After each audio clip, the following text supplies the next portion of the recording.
Hey you guys, welcome back to Rocket City Yardstead. So today we are doing yet again more canning. I have this half loin roast in my freezer. It's been there for a little while, but one of my favorite ways to save on groceries is buying meat that's on clearance. So I got this loin for $7.57. It was on clearance, $5 off. So that's a pretty nice savings. And then I brought it home and I stuck it in my freezer for later use. And today we're finally going to use it. And so there's a recipe in my favorite canning book, the all new book of canning and preserving from Ball, called Roast Pork in Spicy Broth. And I've been wanting to make this recipe for a while. I love all of the other seasoned canned meats that I've made out of this book, and I just haven't had a chance to make this one yet. And so the recipe calls for like a pork butt, but I think this pork loin is going to work just fine for this recipe. It's going to be nice and tender after cooking in the pressure canner for so long, and I think it's going to be delicious. So the first thing I need to get going on is slicing up some onion, because that's going to go in our broth. Our broth is going to get seasoned with the onion, some pepper, red pepper flakes, and oregano. And so those are all going to go into a pot and come to a simmer, and then we'll get to our pork. So I am just slicing this up nice and thin, and it's going to go in there with the broth. I got the onion all chopped up and into this pot. And so now I'm just adding my broth.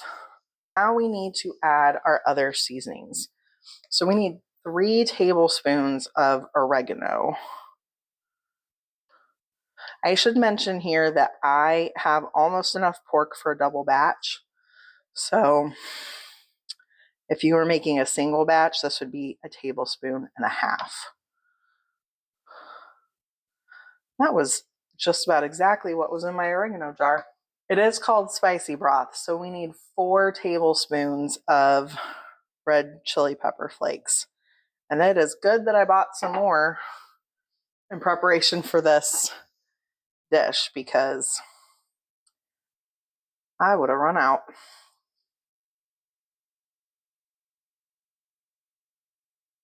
Another thing that this calls for is minced garlic. I don't have any garlic. I forgot to buy some more. So we are going to use granulated garlic. And the sort of general rule of thumb is that a teaspoon of garlic equals a clove. And so I'm going to do 2 tablespoons of garlic. A single recipe calls for 3 minced cloves. We have almost a double batch here. So that's how I'm coming to my measurements. And we're still going to get that garlic flavor even though I don't have the minced garlic. The last thing I need to add to this is salt. And we need 2 tablespoons of salt.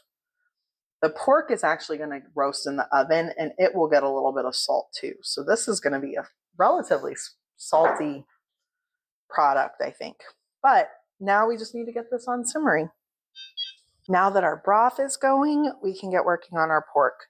So you can see this pork loin has a layer of fat on it, and I do want to take that off. But we are supposed to cut this into 1.5-ish inch cubes.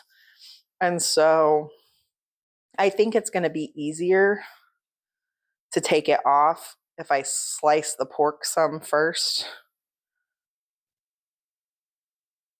I may need to sharpen this knife a little bit. But my plan here is to actually cut it in chunks about like this, and then just cut that fat off. I think it's going to be easier to do it this way than trying to take one big chunk of fat off. I do think I'm going to have to wash this knife and get my sharpener out though. So that's what I'm going to do before I cut any more of this pork. I've shown this sharpener in some other videos before. I love this thing. It works so nicely, does such a good job. I found it courtesy of America's Test Kitchen, and I've been really happy with it. I will link it down below in case you're interested. But I just found it works really, really well. And always wash your knives after you sharpen them, because you want to make sure there's no metal burrs that might end up in your food. So let's see how much better this cuts. Oh my goodness. It's like night and day, y'all. Makes a huge difference. So I am just going to work my way through this pork loin, getting it cut into these nice cubes, and we'll come back and move on to the next step. Our pork is all nice and cubed up here. And so I've got 2 baking sheets out. The recipe calls for us to line the baking sheets with foil because they're going to go into the oven at 425 for 30 minutes. And we're looking for our pork to brown. So I'm going to get these lined.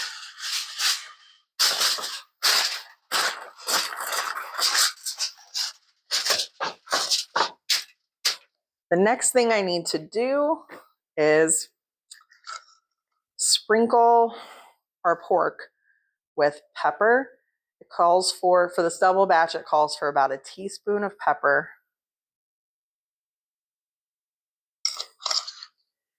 and 2 teaspoons of salt.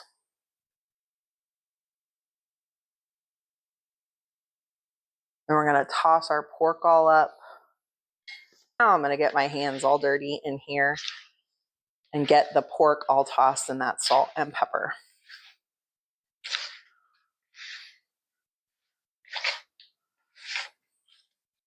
Now we'll spread this all out on our baking sheets.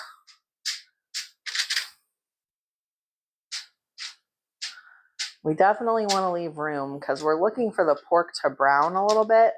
So we don't want it to steam in the oven. We want it to roast.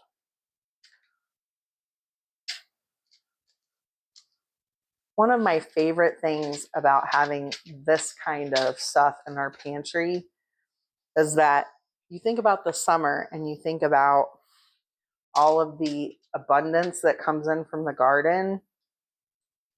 And it's a joy, and I'm happy to deal with it all. But the reality is sometimes getting dinner on the table is difficult when you've spent all day canning salsa or whatever else is coming in from the garden. And something like this pork makes great carnitas. You know, you could drain the broth. I would reserve it and probably use it in rice or something and put the meat under the broiler and then use some of that garden fresh produce, like make salsa, have some sliced cucumbers, and you have an easy dinner that doesn't take a whole lot of thought when we get to summer and it's so busy. So I'm going to wash my hands and then I'm going to get this pork in the oven.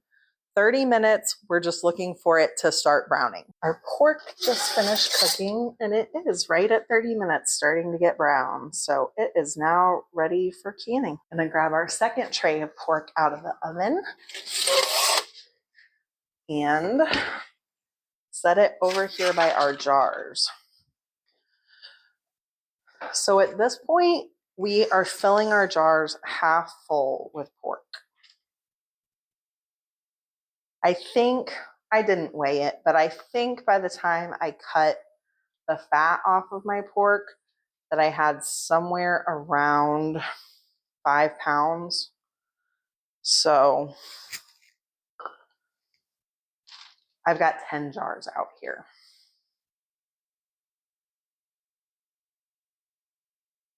Just gonna fill them halfway with pork. I've seen people make recipes like this and they fill their jars really full. And when you're canning meat just plain, you can. So I imagine that's fine. But for 2 people, this comes out to about half a pound of meat per, what's the word I want? Per meal. Each Each jar should have about half a pound of meat. And so that's right on the money for 2 people. So I am going to pour the liquid that came out of our pork into our broth because that is flavor and I don't see any reason to waste it. The canning book recommends using this as a soup. Talks about topping it with cilantro. I feel like there was something else that said, and then it said dollop it with sour cream. I was thinking this would probably be really good with some ramen noodles in it. So I think that may be something that I give a try. 9 jars. That is a nice amount of food here. I'm going to pour this tray of liquid into our broth and I'm going to let that simmer for just a minute. So this is not in the directions, but I saw somebody mention it and I thought it was a really good idea. Before they put the broth in their jars, they fished the onions out and divvied them between the jars to make sure that each jar got an even amount of onions. And I really like that idea. So we're going to do that. I'm a big fan of my jars being equal in all things. All right, so now that our onions are divided, we are going to fill this to an inch headspace.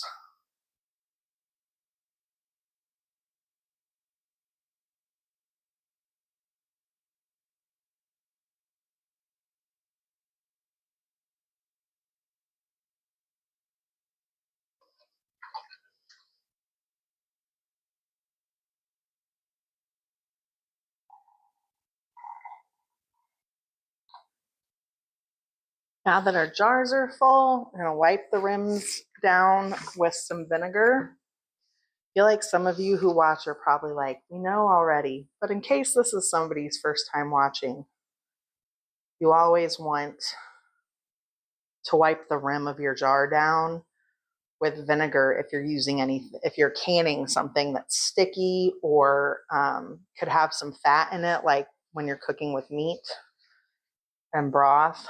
And so just give them a nice wipe. This just helps make sure our lids will seal well.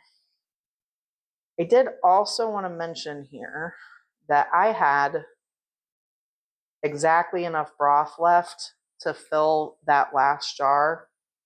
And so I decided to do that because that'll be fantastic broth to cook something in, whether we just fix a package of ramen or add it to a soup or who knows, but it's worth preserving for use later.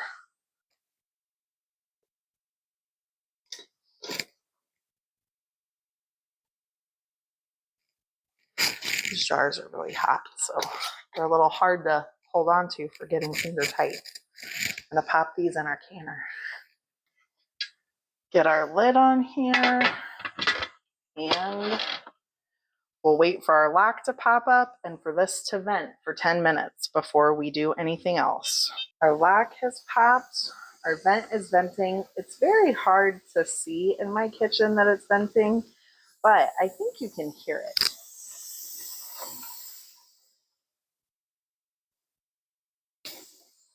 So our timer is set. We're down to 7 minutes, and then we'll put our weighted gauge on. All right, so it's time to put our weight on. And now we will just wait for this to start rattling, and then we'll set our timer for 75 minutes because these are pint jars. If you were doing this in quart jars, you would can it for 90 minutes. Our pork is done canning. I took the lid off and let it sit for about 10 minutes. That sounded funny coming out of there. That's actually my jar of just broth. But I'm gonna get these all out so they can cool overnight. It smells fantastic. So I do think here in the next couple of days, we are supposed to get a bunch of wintry weather tomorrow. I'm filming this on the 9th, so the 10th of January, we're supposed to get a whole bunch of wintry weather. And I think that this would work really well in ramen. Like heat this up, put the ramen noodles in it, maybe add a handful or two of fresh spinach.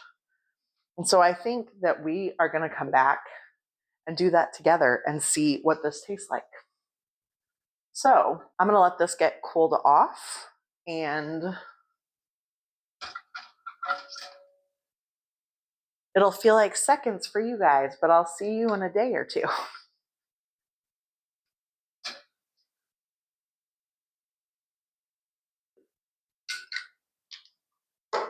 You guys, it is a couple days later. We have actually had some winter weather here. I may pop that in and show you. I took a little clip of our snow. So we're going to turn some of this pork and that bonus jar of broth I got into ramen, and we're going to see what this tastes like.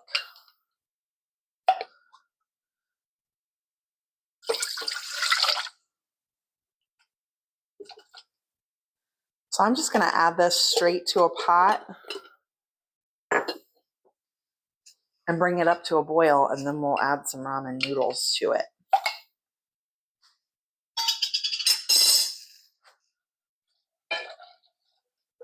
You guys know I am gluten-free, and so we're using this brown rice and millet ramen. It's really good. I'm a fan. I bought this through Azure, but I actually joined Costco recently because one opened near me, and I got a great deal on Groupon to try it out, and they have it for an even better price. So that's awesome. But we're just going to use, this bag has 4 bricks. We're going to use 2 of them. Oh, and they're breaking on me. So I will be careful with that. But I'm going to pop that snow footage in here, and I'll come back and meet you guys when this is done.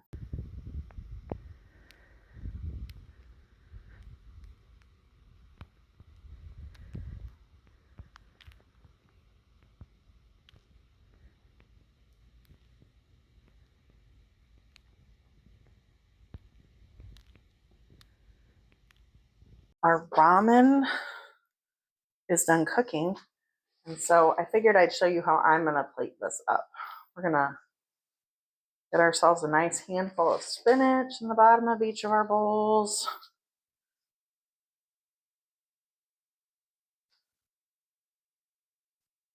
Gonna spoon out our noodles and pork so that I can get it divvied evenly.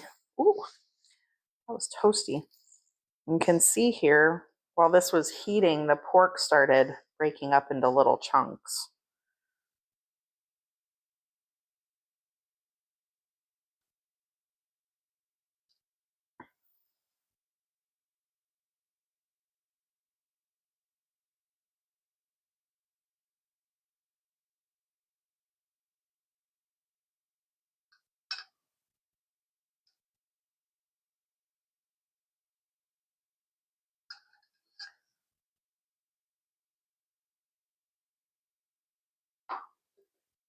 Make sure we divvy that pork evenly. I'm just gonna pour the rest of our broth over.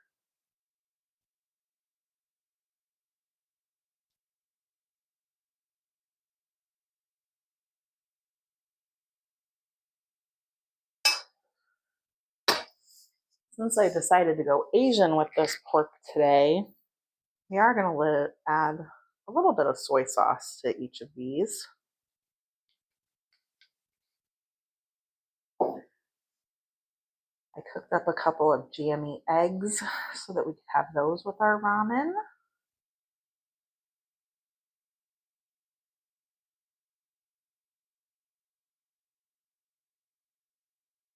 And some green onions.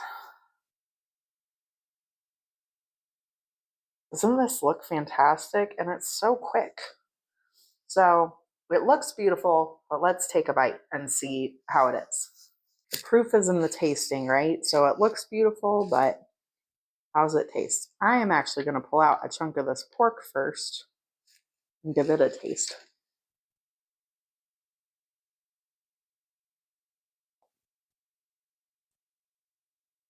It's really good. It's nice and tender, and I knew it would be with that pressure canning. So I'm really happy with the texture of that. Let's try some noodles with that broth that the pork is in.